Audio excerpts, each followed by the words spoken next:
Hello, everybody. How are you? Welcome to my YouTube channel. I'm very excited. This has been a long time coming, and I have been postponing for years to do this, but today I finally got the guts to do it, and I do apologize for my background. Like I said, this was not a last minute thing, but today I really got a conviction to say what, do it because I've been making excuses, wanting the perfect background, wanting the perfect uh, equipment to do a video, but I haven't been able to do it. So today I really felt it in my spirit to say that it's now or never. So that's why I just took my phone, put it in my bedroom, and then started recording. So my name is Matsidiso Thompson, commonly known as CD Thompson. And I'm sure you're wondering about the lotus. Who's Lotus? What is about the lotus, or what's behind the lotus? So this is the symbol that I really connected with years ago. The symbolism behind the lotus flower, and it really resembles um, my life, how I grew up, and how my life is as we speak as well. So a lotus is a flower, for those of you who don't know, that grows up, that grows in rather that grows in muddy swamps, but yet it grows stainless, without stains, even though it grows in a very if I can say, dirty environment. It grows stainless. So it resembles, strength. It resembles resilience. Like I said, it resembles my life, how I grew up, where I come from, and, what I became, you know, um, from everything that had happened in my past, in my childhood, and all of that, of which was not favorable, but yet God saw me through all of that. And I believe that I became this beautiful woman, regardless of, those experiences, or regardless of my past. But I will go into detail in another video that I'm going to do specifically about the lotus flower. So I was born in Gwagwa, in the Free State, in a small township called Maqegong. um it's an people who come from Kwakwa, if you mention the name Maqegong, they'll tell you it's infamous. It's known for all the wrong things. It's a township that was infested with crime, poverty, all these social ills you would find in that area. So you can just imagine how it was growing up as a child in such an area. We didn't have a lot of good examples to look up to. What we saw on a daily basis was fights, crime, alcoholism, all these things that are not good for a child to grow up experiencing. So that's how it was. But like I said, God has been so good. God carried me through some of the experiences that I'm still going to share with you guys on the next videos that I'm going to share. God has been good. I have gone through a fair amount of challenges myself. I'm not perfect. I'm not saying I grew up in that environment and then since then everything has been perfect. It hasn't been at all. But one thing that is for sure, one thing that I will not doubt in a single day, or at any given day, is how God has been with me, how God has been faithful. So I'm just gonna give you a little background. Like I said, I grew up there. I didn't grow up with both parents. My parents were never married. I think at the age of four, four, 3 or 4, my father left um, to go to Joburg. Back then, men would leave, their homes, their wives, children, the rural areas to go to Joburg because since then Joburg has been known to have a lot of opportunities. But then he never came back, and I remember while he was gone, we struggled a lot. My mother struggled a lot. So I have there's only two of us um, siblings. I have a younger sister. So my younger sister at that time was taken by my aunt as well. So growing up at that time, it was me, my mother, and my three cousins. So it was very difficult. My mother, and peanuts, if I can just say that and be honest, it was peanuts. We struggled going to school, we didn't have the basic needs.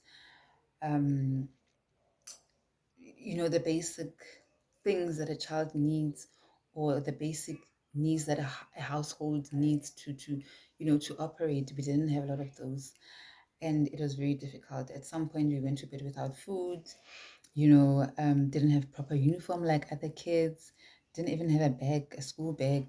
And like I said, you'd go to school, no lunch, and we relied on the school's feeding scheme. Sometimes it was not there.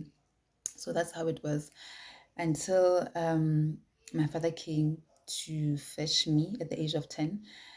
That's when I found out that he was now living in Cape Town. So when I got there, it was him and my stepmother. I will go into detail with how life was, or during that time as well, in another video. But then I got there, and then it was when I found out that he was living there with my stepmom and my stepsister. And life changed for me because then they could afford, for the first time in my life as a child, I could afford, I could have lunch at school, I could have proper uniform, proper winter uniform, simple things like socks, I could have those. And for me, it was like, I was so happy because for the first time in my life, like I said, I could be like the other children at school. But then one thing about, sorry, one thing about that is that about the life there, it was at home, things were so toxic. My father was struggling with alcohol. So you can just imagine any household where there's a parent or anyone that's struggling with alcohol, you can just imagine what goes on in that household. So it was not nice at all. Witnessed a lot of fights between him and my stepmom, and like I said, I'll go into much detail with about that in another video. But it was not nice. Like I said, that was at the age of 10, and I ended up going back to my mother because I just couldn't stand it. And being a very quiet and conservative child, I was going through a lot, even though I could not tell anyone, but I just figured it's better. At the age of 13, I just figured that it's better that I go back to my mother. I knew that going back to my mother um was going to face challenges like, because I knew that my mother could not afford, and so on. But I just felt like it's fine. Let me just go back. But yeah, that's my childhood in a nutshell, guys. Like I said, I will go into detail with everything in another video. I just wanted um, to do an introduction video, if there's such a thing, so that you guys can understand what I'm about and what I'm going to be about. Of course, some of the subjects or some of the videos that I'm going to come in the future, they'll be inspired by anything, but then this is me in a nutshell. Please stick around. I'm going to do another video where I will go in detail with growing up as a child in Maqheku, the challenges that I experienced, how it was, not only challenges, but also the good moments. Because as much as you can have a difficult childhood, or as much as like I had a difficult childhood, there's moments that I remember, reminisce, like moments that I had with my friends. It was, we used to laugh a lot.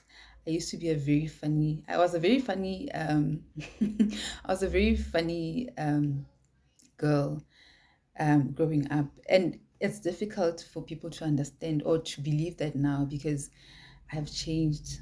A lot has happened in my life, and it sort of changed who I am. But like I said, there's also good moments that I remember and I also go through them. And yeah, guys, with all the information that I'm going to share about me, about my personal life, this is not to get any pity from anyone. I'm sharing my stories, I'm sharing my experiences, hoping that they will, inspire somebody out there, encourage somebody out there who had gone through the same things that I had gone through, or who is going through the same things, or who are going through them as we speak right now, to know that it is possible that you can make it.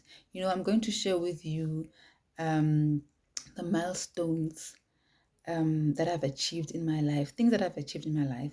I'm still on that journey. I still want to achieve more, but I think it's very important that we acknowledge and celebrate even the little things that we have achieved. They can seem little or small to people out there, but when you look back from where you come from, they are big.